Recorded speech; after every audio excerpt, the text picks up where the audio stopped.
Ladies and gentlemen.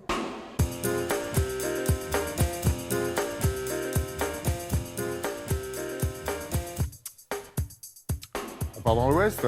Exactement, direction Nantes d'abord avec, vous allez le voir, un jardin extraordinaire. C'est d'ailleurs son nom que nous présente le Figaro ce matin. Il sera inauguré dans quelques jours et il a été aménagé dans une ancienne carrière de granit. Regardez, il y a une cascade de 25 mètres, des milliers de plantes, des fourragères arborescentes, des papyrus, des lotus. Ça a l'air magnifique. Et puis c'est rigolo avec les immeubles au-dessus. On est dans un Exactement, monde à part. c'est en pleine ville. Ah oui? C'est l'âge de glace 3.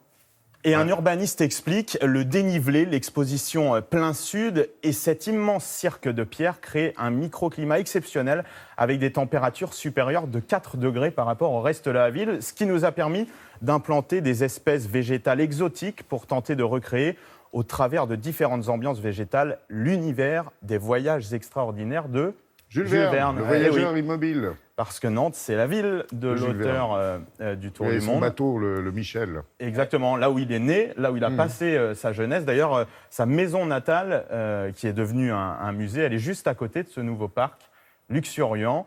Un parc qui ouvre donc ce week-end au public et c'est peut-être un modèle à suivre pour les villes du futur, conclut le Figaro. Bonne idée.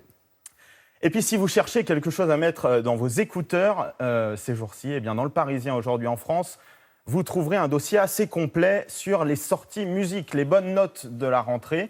Alors c'est le grand retour de Stéphane Echer. Moi je ne connais pas. Bien. Mais, Ah bon non, Et j'avais je connais pris le petit déjeuner tranquille. Si, D'accord. bien sûr, Bon, bah mais- voilà. Son album sort aujourd'hui avec, nous dit Le Parisien, des chansons courtes, acoustiques, des compositions délicates.